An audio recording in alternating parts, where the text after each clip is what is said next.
Jangan sampai perusahaan rugi karena menunggu proses sertifikasi DJD yang terlalu lama. Ikuti tips ini kalau mau proses sertifikasi DJD bisa lebih cepat. Proses Indonesia Type Approval atau sertifikasi DJD itu membutuhkan waktu. Sebagai gambaran, dalam proses ini terdapat dua jalur yang bisa Bapak Ibu lakukan. Yang pertama adalah jalur local testing di mana produk telekomunikasi Bapak Ibu itu nantinya diuji di balai uji yang ada di Indonesia. Dan jalur yang kedua adalah jalur evaluasi dokumen di mana produk Bapak Ibu itu sudah dilakukan pengujian di balai uji yang ada di luar negeri yang diakui oleh DJID. Untuk melalui jalur local testing, keseluruhan proses sertifikasi DJID-nya itu berlangsung sekitar 4-6 minggu. Sementara untuk jalur evaluasi dokumen, prosesnya sekitar 3-5 hari, namun tergantung dengan antrian pemeriksaan dari DJID selaku verifikatornya. Dan itu pun belum termasuk waktu yang ditempuh untuk proses pengujian produk di balai uji luar negeri. Jadi, jika disimpulkan, maka sebetulnya keseluruhan prosesnya itu sama saja dengan jalur local testing. Estimasi waktu ini penting diketahui karena setiap perusahaan pastinya punya agenda masing-masing. Karena proses sertifikasi DJID ini adalah produk yang belum dirilis di pasaran, pastinya sudah termasuk ke dalam agenda perusahaan untuk perilisan produk tersebut di pasaran. Jadi kalau misalnya waktu ini molor, tentu saja akan merusak agenda perusahaan yang nantinya akhirnya akan mengundur waktu proses perilisan produk dan tentu saja ini akan berakibat ke banyak hal.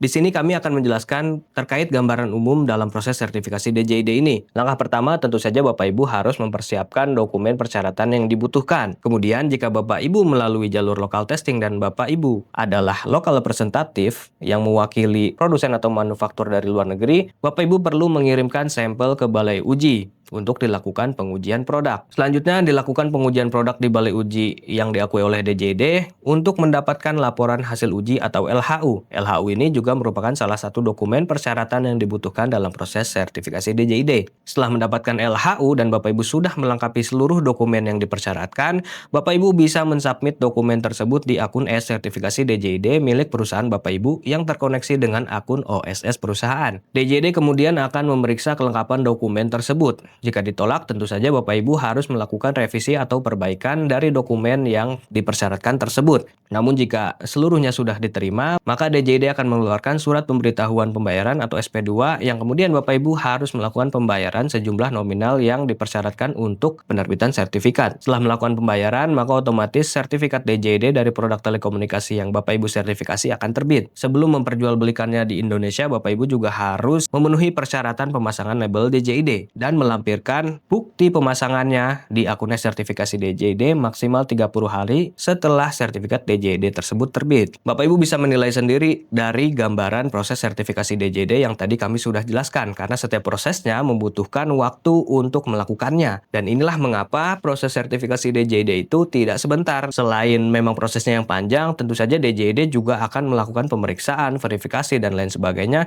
terhadap puluhan bahkan ratusan pemohon sertifikasi DJID. Dan ini juga akan membuat waktu proses sertifikasi DJID ini semakin lama. Didi Multi Indonesia sebagai jasa sertifikasi DJID, kami akan membantu Bapak Ibu untuk melakukan proses sertifikasi DJID supaya lebih efektif dan efisien. Berdasarkan pengalaman kami, berikut ini beberapa hal yang Bapak Ibu bisa lakukan supaya prosesnya itu bisa lebih cepat.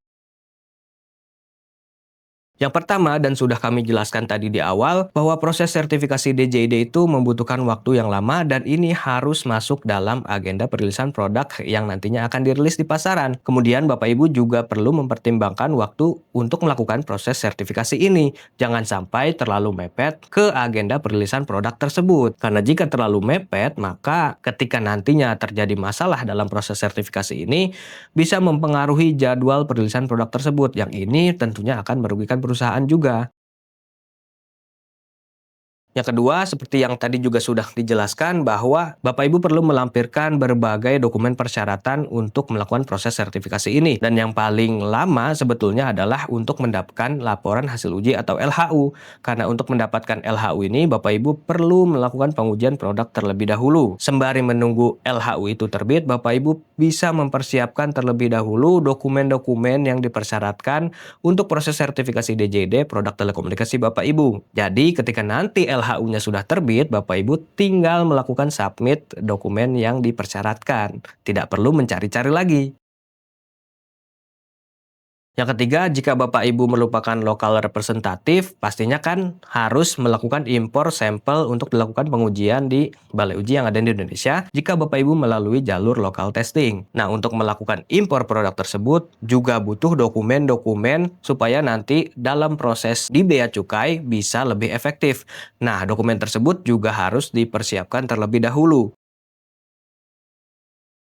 Yang keempat, seperti yang tadi sudah dijelaskan bahwa proses mendapatkan dokumen yang paling lama adalah dokumen laporan hasil uji atau LHU. Karena itu, ketika melakukan proses pengujian produk di balai uji, Bapak Ibu juga harus aktif menanyakan progres pengujian produk tersebut kepada balai uji. Jika Bapak Ibu menggunakan jasa sertifikasi DJID dari Dimulti Indonesia, kami akan membantu Bapak Ibu untuk melakukan follow up ke balai uji terkait progres pengujian produk telekomunikasi Bapak Ibu. Dan di situ kami juga akan menanyakan estimasi waktunya kapan selesainya dan lain sebagainya. Yang kelima, ketika Bapak Ibu melakukan proses submit dokumen, itu tidak hanya melampirkan dokumen-dokumen tadi yang dipersyaratkan karena ada formulir, kemudian ada isian yang perlu diisi terlebih dahulu. Nah, untuk mengisi isian-isian atau formulir ini memerlukan ketelitian karena kalau misalnya nanti ada salah mengisi, Bapak Ibu harus melakukan revisi lagi dan tentu saja ini akan memakan waktu lagi. Yang keenam, kalaupun nantinya dalam proses sertifikasi ini ada penolakan, baik itu ketika melakukan proses pengujian ataupun ketika melakukan submit dokumen, maka Bapak Ibu harus segera melakukan revisi. Jangan sampai diundur-undur lagi. Kalau bisa di hari itu, revisinya juga sudah diajukan kembali.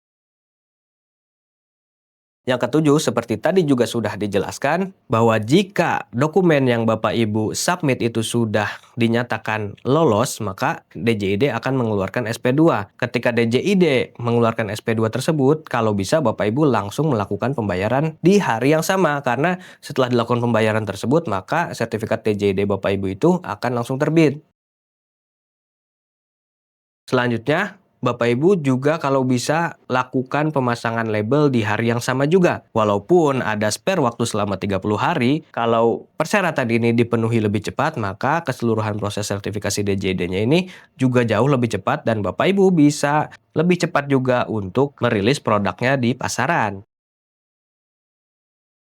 Itu tadi penjelasan tentang tips cara cepat mengurus sertifikasi DJID. Kesimpulannya, proses sertifikasi DJID itu memang butuh waktu karena banyak dokumen persyaratan yang harus dipenuhi, sekaligus nantinya juga ada proses pengujian produk telekomunikasi di balai uji. Komunikasi yang intens dan tidak menunda proses sertifikasi DJID ini adalah kunci untuk melakukan proses sertifikasi DJID lebih cepat. Kalau mau mengetahui lebih banyak tentang Indonesia Type Approval atau sertifikasi DJID, produk telekomunikasi, atau update tentang teknologi lainnya, subscribe channel kami.